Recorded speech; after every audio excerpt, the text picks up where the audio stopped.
రద్దు కోసం, బ్యాంకుల జాతీయకరణ కోసం, భూ సంస్కరణ చట్టం కోసం సామాజిక ఆర్థిక రాజకీయ పోరాటాలు భారత కమ్యూనిస్ట్ పార్టీ ఆనాటి ఈనాటి వరకు నిర్వహిస్తూనే ఉంది. మొట్టమొదటిగా ఎన్నికల్లో కేరళ రాష్ట్రంలో కమ్యూనిస్ట్ పార్టీ అధికారంలోకి వచ్చింది. కానీ ఆనాడు దేశంలో పోరాటం ఎవరి మధ్య? కాంగ్రెస్ పార్టీ కమ్యూనిస్ట్ పార్టీ మధ్యనే పోరాటం.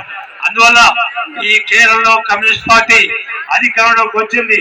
ఆ పార్టీ 5 సంవత్సరాలు కొనసాగింది.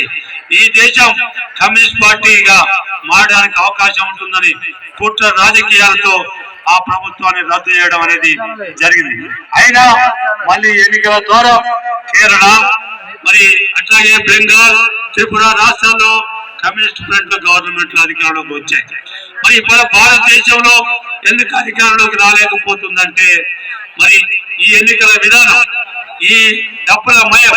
అందువల్ల భారత కమ్యూనిస్ట్ పార్టీ దామాషా పద్ధతుల్లో ఎన్నికల ప్రణాళికలో చర్చల ద్వారా ఎన్నికలు నిర్వహిస్తే తప్పనిసరిగా భారతదేశంలో కమ్యూనిస్ట్ పార్టీ అధికారంలో రావడానికి అవకాశం ఉంటుంది. ఏ పార్టీలో ఎవరు ఉన్నా కమ్యూనిజాన్ని కాదనలేరు, సోదరిజాన్ని కాదనలేరు. అందరూ మేధావులు.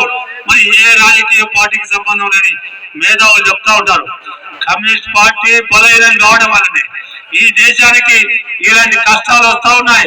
ఇవాళ లౌకిక అనేక మందికి పిల్లలకు చదువు ఇవ్వలేదు, ఏ సౌకర్యాలు కల్పించలేదు. కాబట్టి నువ్వు ఖబర్దారు అవసరం లేదు అని చెప్పారు. మళ్ళీ ఇవాళ ప్రభుత్వంగా రేవంత్ రెడ్డి గారి ప్రభుత్వాన్ని సిపిఐ మిత్రపక్షంగా ఉండి ఒక్క సీటుకే పరిమితమై ఒక్క ఏకైక ఎమ్మెల్యే మనకున్న అసెంబ్లీలో ఉన్న అన్ని వర్గాల ప్రజల సమస్యల మీద ప్రస్తావిస్తూ ఉన్నాడు. మరి ఈ రాష్ట్రంలో ఇచ్చిన 6 గ్యారెంటీలను, అదే ఇందిరమ్మ ఇల్లు కావచ్చు, ఇవాళ మహిళలకు నెలకు 25,000 రూపాయలు ఒంటరి మహిళలకు, తర్వాత